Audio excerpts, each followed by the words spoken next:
জীবন আসলে বক্তৃতা দিয়ে জেতার জায়গা নয়। জীবন জেতে সেই মানুষ যে কথা হজম করতে জানে, নীরবে কাজ করে যায়। কারণ সময়ে শেষ পর্যন্ত সবচেয়ে বড় সাক্ষী। আমরা অনেক সময় অতীতে আটকে মন খারাপ করি, ভবিষ্যৎ নিয়ে দুশ্চিন্তা করি, অথচ জীবনে ঘটে কেবল বর্তমানেই। বর্তমানকে উপভোগ করতে পারাই আসল বুদ্ধিমত্তা। যে মানুষটা ধীরে ধীরে ঠেকতে ঠেকতে শিখে যায় কে তাকে ভালোবাসে আর কে স্বার্থে ব্যবহার করে, সে আর সহজে ঠকে না। মনে রাখবেন, আপনার সামনে যে আপনাকে প্রশংসা করে আর অন্যের সমালোচনা করে, সে খুব সম্ভবত আপনার পিছনেও ঠিক সেটাই করছে। তবে সমালোচকদের একেবারেই দূরে ঠেলে দিলে চলবে না। প্রকৃত সমালোচক সেই মানুষ যে আপনাকে একজন হয়ে উঠতে চায়।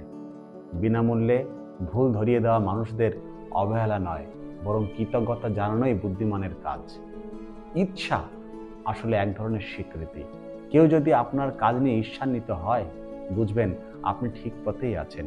কারণ ইতিহাস সাক্ষী, যাদের কোনো সমালোচক নেই তারা কখনো বড় জায়গায় পৌঁছায়নি।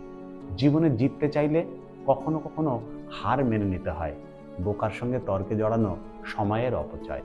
চিতাবাঘ কখনো কুকুরের সঙ্গে দৌড়ায় না। আপনিও আপনার যোগ্যতা প্রমাণে চিৎকার নয়, সময়ের অপেক্ষা করুন। নীরব সাফল্যই সবচেয়ে ভয়ঙ্কর। আপনি কাউকে বদলাতে পারবেন না, শুধু নিজেকেই পারবেন। তাই নিজেকে বদলান, আর অন্তত দুজন অসহায় মানুষের পাশে দাঁড়ান। এতে দুনিয়াও বদলাতে শুরু করবে। নিজের প্রতি বিশ্বাস রাখুন। যারা আপনার চিন্তায় আস্থা রাখে না তাদের গুরুত্ব কম দিন। প্রত্যেক মানুষের জীবনের প্রশ্নপত্র কিন্তু আলাদা। অন্যকে নকল করে কেউ পাশ করে না। আপনি কোথায় জন্মেছেন তা নিয়তি, আর কোথায় পৌঁছাবেন তা আপনার কর্মফল। মনে রাখবেন, আজ আপনি কার সঙ্গে মিশেছেন আর কি পড়ছেন তা ঠিক করবে আপনার কর্মফল। সব কথা যাচাই না করে বিশ্বাস করবেন না। মিথ্যা দ্রুত ছড়ায়, সত্য পৌঁছাতে সময় নেয়। জীবন ক্ষণস্থায়ী। ভালো হওয়া ভালো না, ভালো মানুষ হয়ে ওঠাই আসল। যদি স্বপ্ন না হাসে, বুঝবেন স্বপ্ন ছোট। আবার বেশি দেরি করলে অন্য কেউ সেই স্বপ্ন বাস্তবায়ন করে ফেলবে। তাই ইতিহাস গড়ুন, ইতিহাস পড়া মানুষদের তালিকায় থাকবেন না।